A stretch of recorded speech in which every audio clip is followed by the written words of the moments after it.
Kung may magbibigay sa'yo ng 1,000,000, tatanggapin mo ba? Siyempre, naiya pa kayo. Ang tanong, anong mararamdaman mo pag binigyan ka ng 1,000,000?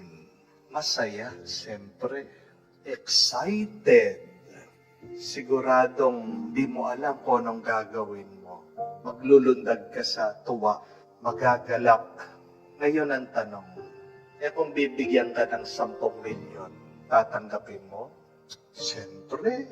Pag binigyan ka ng 10,000,000, ang susunod na tanong, meron bang bagay na makakasira ng mood mo? Di ba wala? Meron ba silang masasabi sa iyo na mararamdaman mong malulungkot ka? Di ba wala? May magagawa ba sila sa iyo para ma-depress ka? Di ba wala? Ngayon, kung bibigyan ka ng 10,000,000, ito daw ang kondisyon. Bukas, kapalit ang buhay mo. Hindi ka na magigising. Ang tanong, tatanggapin mo ba? Di ba hindi? Amen? Tingnan nyo yun. Anong ibig sabihin nun? Mas mahalaga sa atin ang ating buhay, ang kalusugan natin, kesa sa pera. Amen? Kahit natambakan ka ng milyon-milyon, kahit nabigyan ka ng maraming kayamanan, ari-arian, hindi mo pagpapalit ang buhay mo diyan. Alam natin ang buhay natin, blessing. Mas mahalaga ang buhay natin kesa sa anumang klaseng pera, kayamanan, at ari-arian. Pero tignan niyo po ito. Kung palang ang buhay natin higit sa 10,000,000, bakit bawat araw na pagising natin, hindi tayo excited? Bakit kung higit pala sa lahat ng kayamanan, ari-arian ng buhay natin, bawat gising natin hindi tayo masaya? Bakit napakarami sa inyo nadidepress? Bakit napakarami sa inyo nalulungkot? Bakit napakarami sa inyo nagre-reklamo? Kala ko ba ang buhay higit sa 10,000,000? But why do we not feel so happy, joyful, and thankful every day for this life? Because we have forgotten that we have been blessed by God. May iba pa tayong hinahanap eh. Nakalimutan na natin that everything that we need has already been given to us. Amen? Bago ka maghanap ng iba, tignan mo muna kung ano yung binigay ng Diyos sa iyo. Dahil yung binigay ng Diyos sa iyo, sobra-sobra pa sa hinahanap mo. Amen? Why are you alive? Bakit buhay ka pa hanggang ngayon? Tandaan niyo po ito. Unawain niyo ito. You are only alive today because of God's love. You have woken up today, this morning, because of God's mercy. What sustains you, what strengthens you, these two, God's love and mercy. Ang pagmamahal ng Diyos, ang awa ng Diyos. At ang tanong, ano ba ang ibig sabihin ng pagmamahal? Ano bang ibig sabihin ng awa?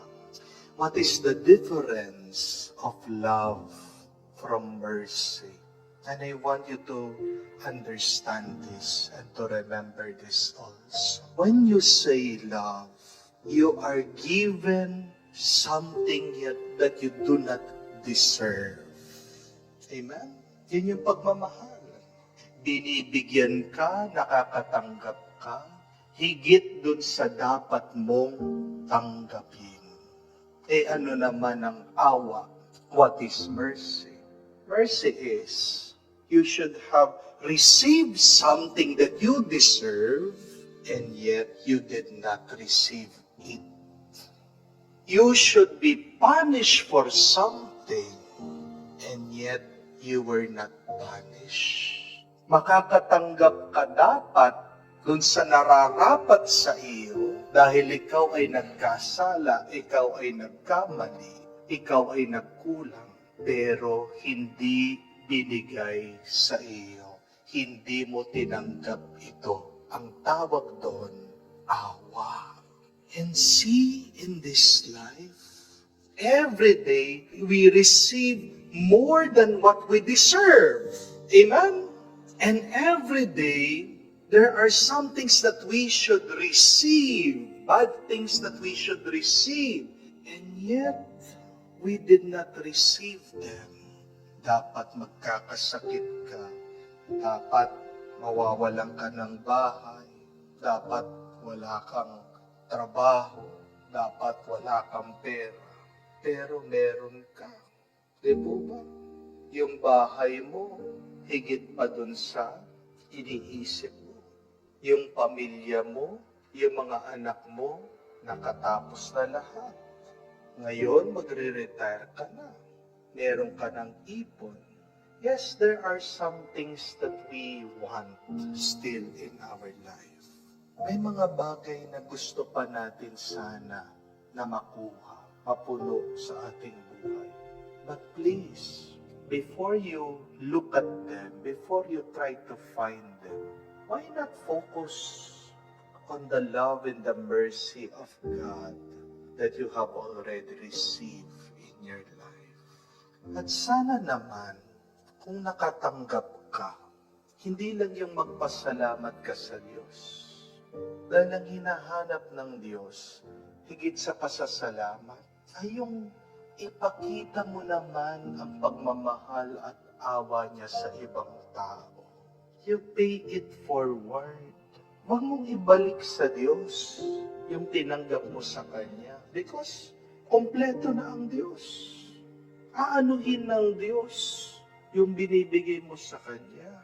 Ang nasa lang ng Diyos, sana kung nakatanggap ka, magbahagi ka naman sa iba. Yan yung hamon niya.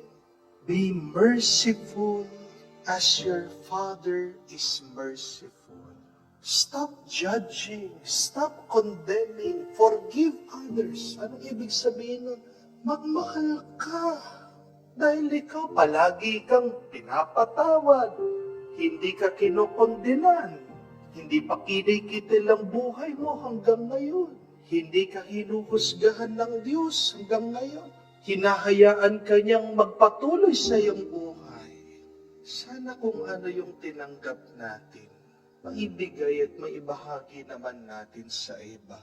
Because remember, it is better to give than to receive. Amen? But we receive, we give.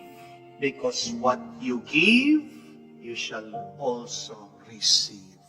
Kung hindi mo kayang magmahal, kung nahihirapan kang maging maawain sa iba, at least, please be fair.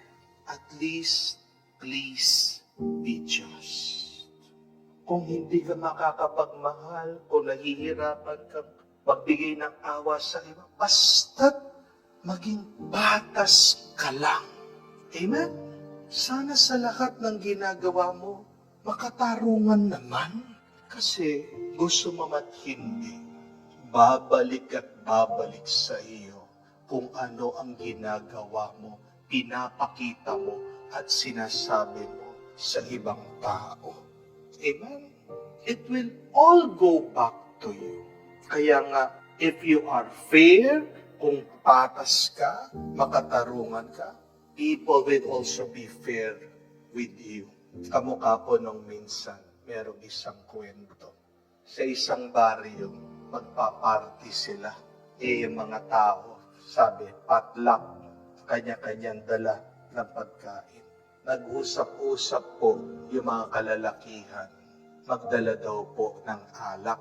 Pag dinala nila yung alak, ilalagay po nila doon sa isang malaking garapon para sharing.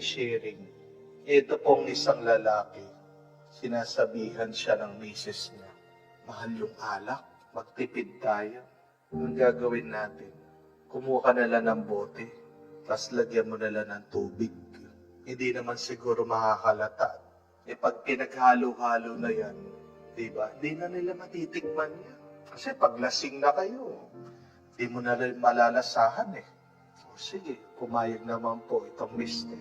Pumunta sila doon sa party, nadala ng ulam. Itong mga lalaki, dinadala yung mga alak.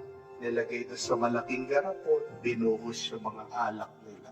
Alam niyo po, nung dinistribute na yung mga alak, pinagbibigyan yung mga tao, nagtotoast, ininom. Inan po na lasa nila, tubig.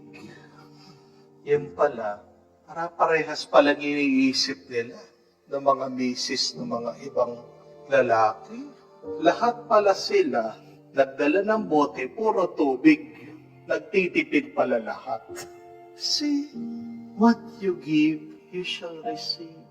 Babalik at babalik sa iyo kung ano yung ibibigay mo. Babalik at babalik sa iyo kung anong pinapakita mo. Kung nahihirapan kang maging mapagmahal, kaawaan mo, yung mga kamag-anak mo dahil sinisiraan ka, papakit ng mga ugali, just be fair. Maging patas ka lang sa kanila. Kung naiinis ka sa mga katrabaho mo, kasi paebal sila, just be fair with them.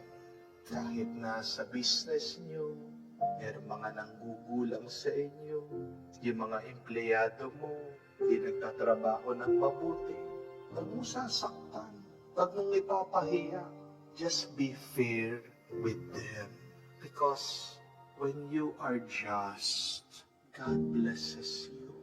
Pinagpapala ng Diyos yung mga patas sa kanilang kapwa, yung pantay ang kanilang trato sa kanilang mga kapwa. But here is a much more good news. God blesses more those who are loving and merciful. That is why, please, be more loving and be more merciful if you want God to bless you more. Why should you be loving and merciful? Because God first has been very loving and merciful to you. What is the proof of that love and mercy? You have it ng katunayan ng pagmamahal at awa ng Diyos. Nasa iyo na. Yang buhay mo, higit yan sa 10 milyon. At sana naman, mabuhay ka, nararamdaman mo na jackpot ang buhay mo. Maging masaya ka, maging excited ka, at magpasalamat ka araw-araw.